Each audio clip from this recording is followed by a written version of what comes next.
I call myself a COVID refugee, in a sense.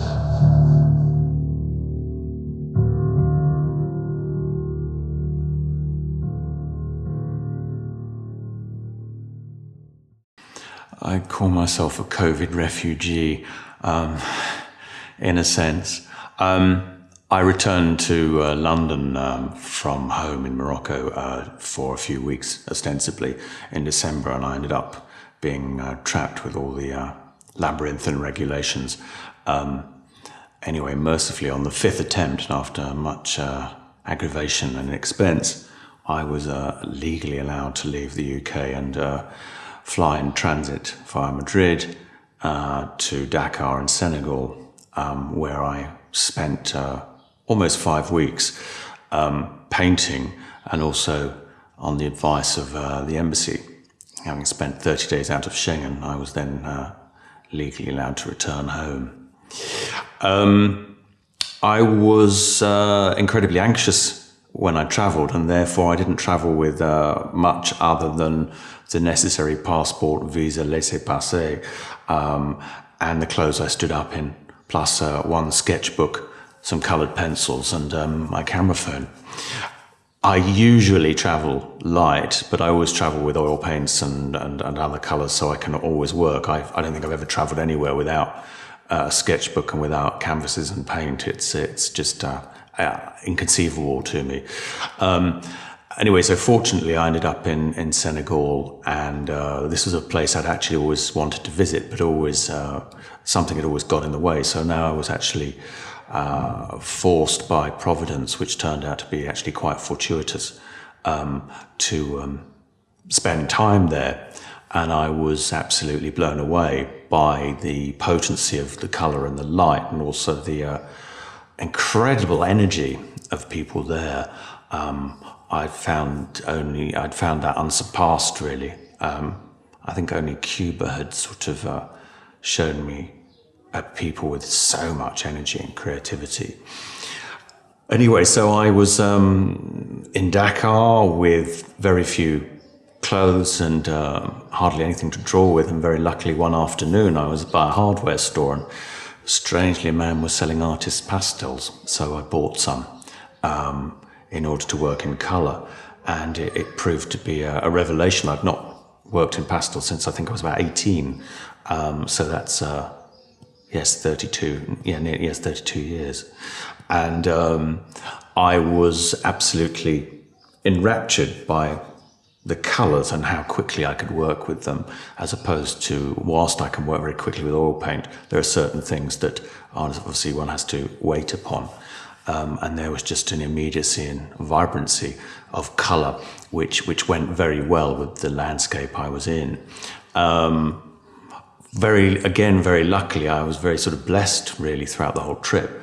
I ended up making a trip one weekend to a small village nearby Dakar by the name of Toubab Diallo, and renting a small room on the beach there from a French man and his Senegalese wife, who also happened to be a painter. And so he very nicely lent me his brushes and paints and some canvas so I could do some oil paintings, which I did.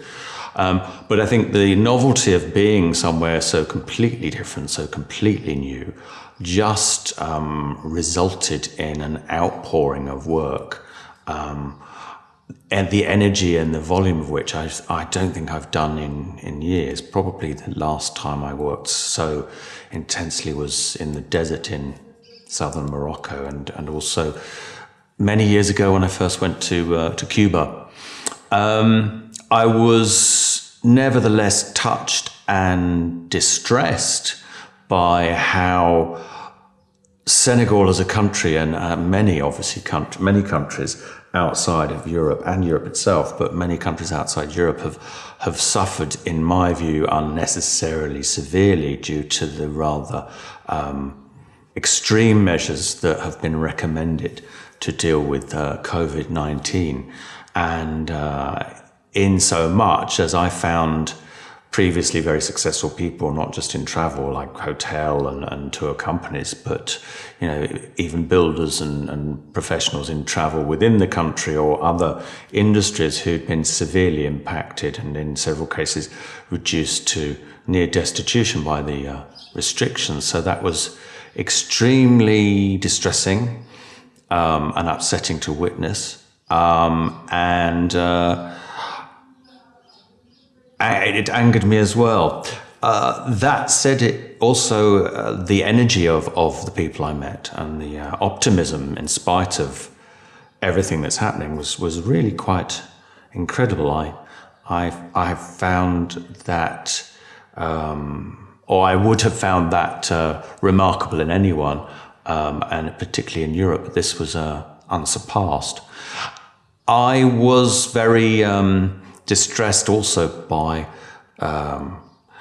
criticism of various people that say, for example, in Senegal, people were having getting on with life as best they could, so they were going out to work. In one case, they organised music festivals, and people were commenting on how irresponsible this was. But I felt they were not actually really looking at the broader picture, because there were very, very few deaths as a proportion of the population, and the virus clearly hadn't spread there or done a lot of damage for a whole host of reasons, which people can come up with their own results, their own ideas, answers for. But nevertheless, people had to live, people had to eat, people had to go out to work and earn a living as best they could. And so the European model of lockdown was just untenable. And mercifully, people were surviving, although I came across several people who had previously very successful businesses. In one case, I met a woman who hadn't eaten for 2 weeks because she had no income. She dealt entirely with tourism and other aspects of travel and building that was and were trickle-down effects of tourism. Anyway, moving on from that, again, what I found, without being too heavily morbid or indulging in a peroration about politics of COVID, was the immense vivacity and generosity of people. Obviously, people have views of West Africa which are not necessarily correct or flattering, and those proved to be entirely unfounded, I'm happy to say, especially with Senegal. I don't think I've ever met a more generous and gentle nation. I know one can't generalize too much, but in that sense, I think the generality is of sufficient weight to be valid. I call myself a COVID refugee, in a sense. Inspiration. I find inspiration comes from work, and then it comes from amazing things that happen, and this was one such a thing. And so I felt that being in Senegal completely on my own, with having never been there before or imagined I'd go there so soon, massively inspiring. I very rarely have had times in my life where I've not wanted to draw and paint, but this was kind of incredible in that I was getting up with the sun every day and just drawing all the day through. Sometimes I'd go out and draw on the beach or buildings, or get people to sit for me. I'd also take photographs and films, because there was just so much to see. It was a riot of colour. That sounds like a cliche, but in that typical northern way, northerners who go to the south, artists are just utterly bedazzled by the colours. As I've kind of said to people, since my return and whilst I was there, I think the only other place in the world other than Morocco I've been so inspired by colour was Rajasthan in India. And so in Senegal, the elegance and the vivacity of the colour was on a parallel with that of in India. And the style, even more so, of both men and women was just incredible.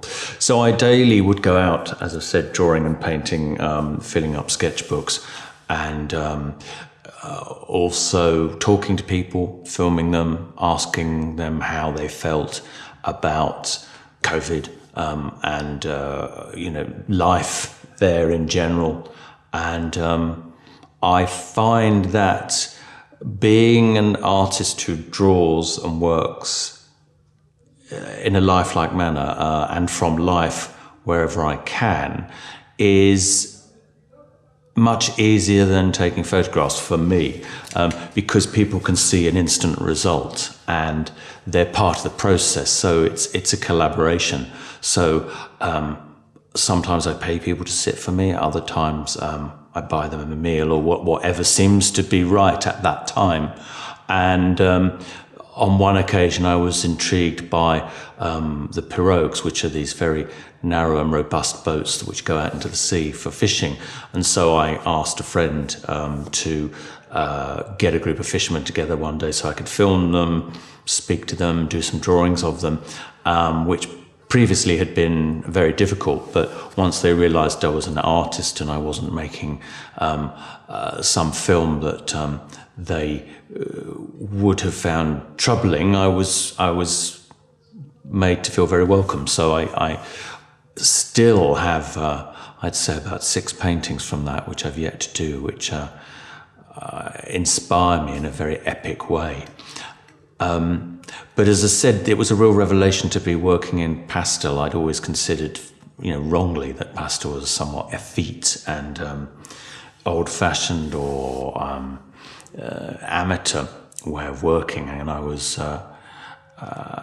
encouraged to find that I could get very robust and muscular and very dramatic results by working with pastel, it is a painting, it's a way of painting, but it's not wet, it's dry. Obviously one has to fix the colours, otherwise the painting stroke drawing is destroyed. But I was able to produce a lot more than if I'd just been doing canvases. And so on my return to Morocco, I've been able to distill much of what I've seen, both from the drawings and the films and the photographs, and to work intensely on that. What I've found really enlivening and encouraging since I went to Senegal, and because I have been working and drawing and painting now for so many years, is that I've found it easier to work from memory and work from drawings rather than always having to have the subject sitting in front of me, or always having to have reference material, photographs or drawings or whatever. It's been easier to work from memory and imagination. And also using, even though I work very, very traditionally, using new technologies. In the case of one man and his wife I met, I did several drawings of them when I was in Casamance in southern Senegal, and I asked him to do a video call with me a couple of weeks ago, and I did a portrait of him from life, but obviously on the screen, from here in Fez all the way to Cap Skirring in southern Senegal, and I was able to do a portrait of which I'm very pleased, and he and his wife are going to use as the logo, I believe, for their new fashion business, so I hope so. It was and remains a place I'd love to revisit, and as I've said, kind of retouching on the personal and emotional level of it, I was heartened by people's resolute defiance, if you like, in not being as hysterical as Western people.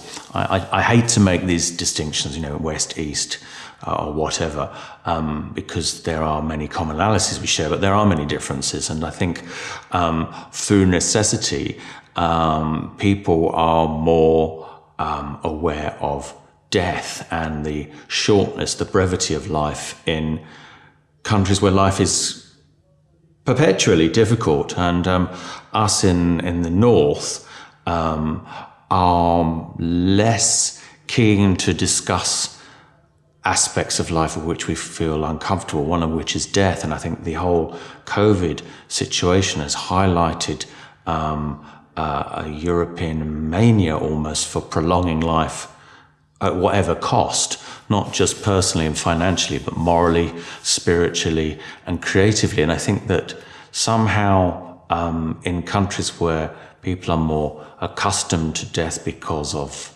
harshness or a different spiritual outlook, there is a greater inspiration creatively.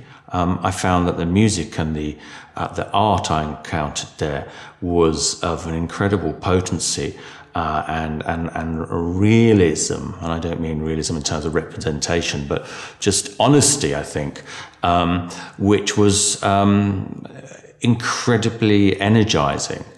And so that, I hope, has translated into the works I'm doing based on my trip, because as I keep saying, I've seldom found a place that's kind of inspired me so much. And I'm hoping that the works I'm going to be showing in this film and referring to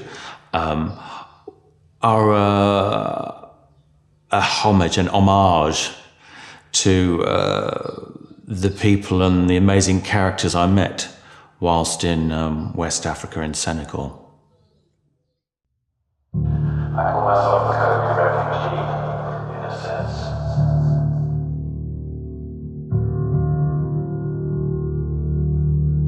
Shit. I'll come back to London. I'll come back to London. Grey Island. That's a relief. In transit, Madrid Airport. Hopefully, boarding to Senegal and freedom in a few minutes' time. Hooray. Just arrived at Ziguinchor Airport. Nice and hot, nice and humid, sensible people, a bar at the airport, no social distancing, no masks, no madness. Oh, fucking great. Dakar Airport. Heading south. Marvellous. All is well.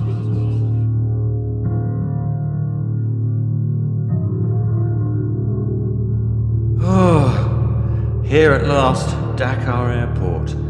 Some kind of sanity, a mad kind of sanity, if that makes sense.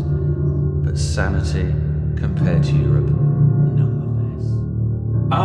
Social distancing, meters apart, kerfuffle at Madrid Airport, must stand meters apart, angry staff, even though we're all going to sit within inches away from each other on the plane. Welcome to Looney World. Through passport, paper, PCR, visa, everything checks in Dakar. Inshallah, next stop Casablanca. Oh my god, I'm so fucking nervous. Please get me home. Just getting through Heathrow Airport, all my tests, all my paperwork, everything. Questions, where are you going? Why are you going? What are you doing? How long are you there for? You know, all with fucking social distancing and masks. God, what insanity. I can't wait to leave this insane island. Get me out of here now! Casablanca Airport, through passport control, just waiting for my packages. Oh, I can't believe I'm home. Thank God for that. I'm never flying again.